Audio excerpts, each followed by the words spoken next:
Do you want a fun and simple way to make gift boxes that won't strain your brain? If the answer is yes, then you'll love the new punch board from Stampin' Up. Stay tuned to learn how to use it. This is Sage Kimball, aka the Mad Stamper, with another technique video for paper crafters. Here's the new gift box punch board that Stampin' Up released in the 2014 holiday catalog. You may already be using the envelope punch board and loving how you don't have to do any math to end up with envelopes the perfect size and shape for your cards. Now the gift box punch board means your handmade gift boxes will be just as simple. You can make 15 different sizes of boxes with this tool. Here are just a few of them. Each size has a square base, but the height of the sides can vary. You can use any of 4 measurements for the base and sides. 1 3/4, 2 1/2, 3 1/4, and 4. So you can see you can get a variety of sizes and shapes with this one board. On the chart, the sizes are in decimal, meaning that 1 3/4 is written as 1.75, 2 1/2 is written as 2.5, etc. But in the US, we're used to thinking in fractions instead of decimals, so that's how I'll refer to the measurements. The first thing I like to do when I'm going to use a punch board is to take the scoring tool out, so it'll be handy when I'm ready for it. Then if I'm going to use paper or cardstock larger than 9 by 9, I need to swing this little extension out to make the scoring groove long enough. I'm going to use a 9 by 9 piece of paper, so I won't need that today. I'm going to show you how to make this box, which is 3 1/4 by 3 1/4 by 2 1/2. You can either use designer series paper or cardstock. Designer series paper comes in 12 by 12 sheets, which is handy because the larger boxes take cardstock larger than our 8 1/2 by 11 sheets of cardstock. But cardstock will give you a sturdier box, so keep that in mind when you're choosing which material to make your box from. I'm going to use cardstock because it's easier to see the score lines since the paper pattern doesn't get in the way.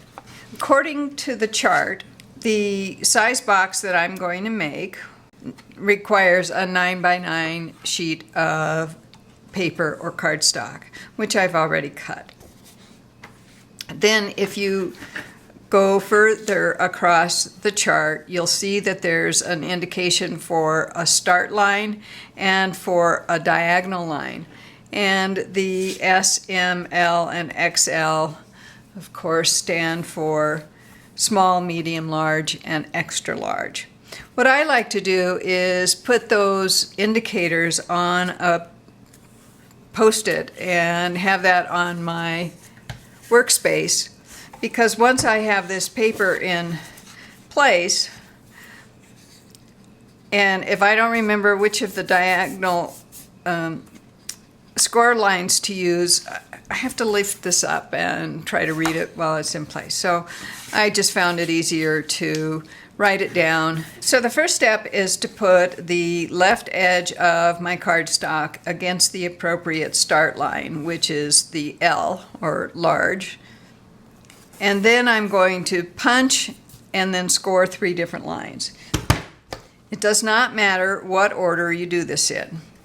I like to do the horizontal line first, which is the longest line, because that tells me where to stop my diagonal line. Now the groove, the scoring groove, stops there anyway, but this just helps me see where I'm going to stop. Then I'll come over and score the vertical line.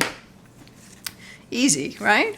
So then I turn it 90 degrees and I repeat that process.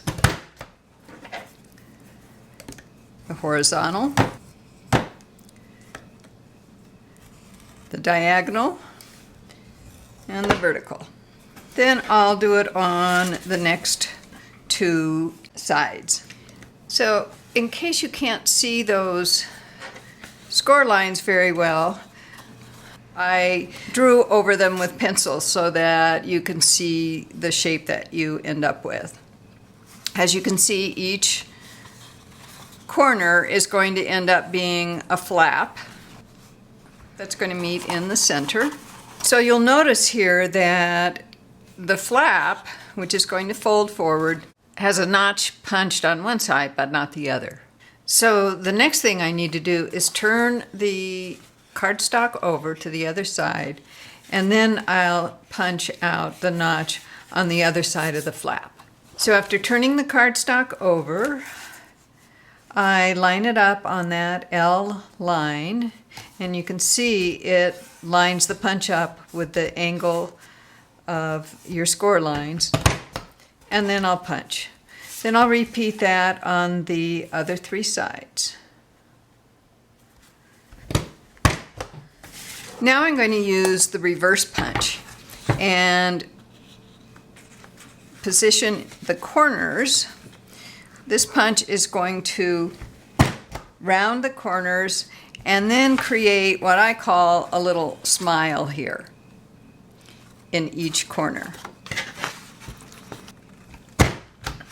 And those little smiles are what will keep your box together when it's all folded.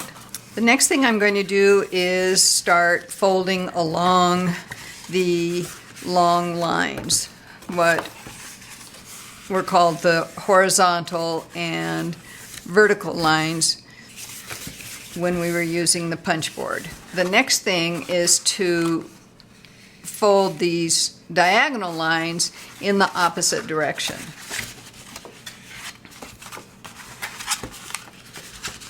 And you can see how that's going to form our box, like so. Now I can take two of the corners and hook those little smiles together. Then I'll do that with the other two.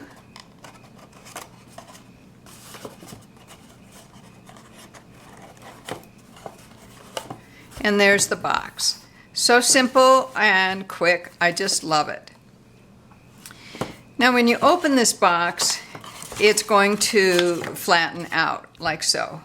And if you want it to hold its box shape, then all you need to do is take and adhere the triangular flaps to one side, and the ones on the opposite side, the same thing. I like to use Fast Fuse because it's a stronger adhesive than snail, or you could use some sticky strip. You can order your gift box punch board using the link under the video.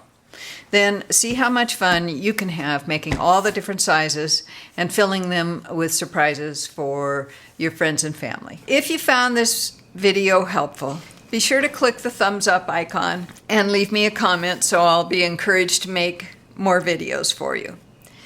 Then click on the subscribe button so that you'll stay informed whenever I post new ones.